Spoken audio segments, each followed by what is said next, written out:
Si Kristo kakaiba. Hindi siya katulad ng ordinaryong tao na kagaya natin kasi anak siya ng Diyos na nagkatawang tao. Ang Diyos sa kanyang ginagawa, meron siyang plano. Yung plano na yon, tapos na yun eh. 46:9 ni Isaias.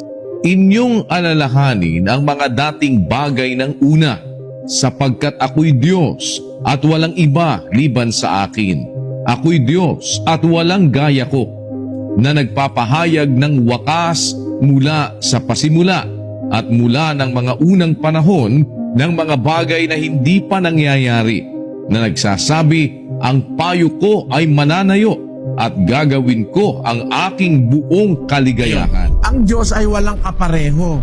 Kaya nga hindi natin siya pwedeng i-challenge eh. Wala ngang siyentipiko na makaka-challenge sa Diyos eh. Kahit ateista eh. Sabi niya, walang gaya ko na nagpapahayag ng wakas mula pa sa umpisa. He has the capacity to declare the end from the beginning. Yung hindi pa nangyayari, nasasabi niya na kung ano mangyayari sa hinaharap. Ganon. Parang meron ng isang plano kung gaano katagal ba ang itatagal ng istorya. Ganon. Parang isang pelikula na merong itinakdang oras yung direktor kung gaano kahaba. Ganon ang Diyos. Sinasabi niya na yung wakas, dun pa lang sa umpisa, hindi pa nag-uumpisa, hindi pa nangyayari, sinasabi na niya. Ang layunin niya ron, yung nasa Juan. Ang layunin ng Diyos, kaya niya sinasabi agad sa 13:19. Mula ngayon ay sinasalita ko sa inyo bago mangyari, upang pagka nangyari, kayo'y magsisampalataya na ako nga. Para pala makasampalataya tayo, hindi pa nga nangyayari, sinabi na niya, para pag nangyari, saksi ka, sasampalataya ka nga, meron ng Diyos. Dapat ka nga maniwala sa Kanya. Yon. Ngayon, bakit si Kristo'y nangaral 30 anyos? Kasi may nakatakda na panahon ang ilalagi niya sa mundo. May nakatakda yun. Hindi pwedeng mauna, mahuli. Takda yun. Miski yung kanyang pagkapanganak sa mundo, nakatakda na yun eh.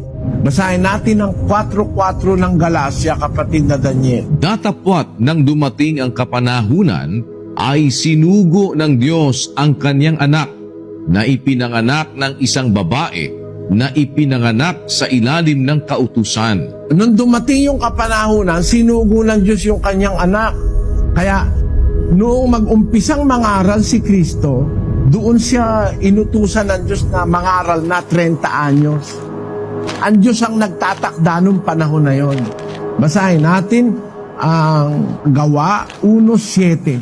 At sinabi niya sa kanila, hindi ukol sa inyo ang pagkaalam ng mga panahon o ng mga bahagi ng panahon na itinakda ng Ama sa kanyang sariling kapamahalaan. Sabi ng anak, sabi ng Panginoong Hesus, yung panahon, mga bahagi ng panahon, itinakda ng Ama yon sa kanyang sariling kapamahalaan. Kasi alam niya na dapat mangyari mula sa umpisa hanggang sa katapusan. Kaya siya ang nagtatakda nung dapat na mga panahon. Kung kailan ba mag-uumpisa, kung kailan ba matatapos. Siya rin ang nagtatakda nun. Ang katunayan, alam ni Kristo yun eh. 13:1 ng Juan.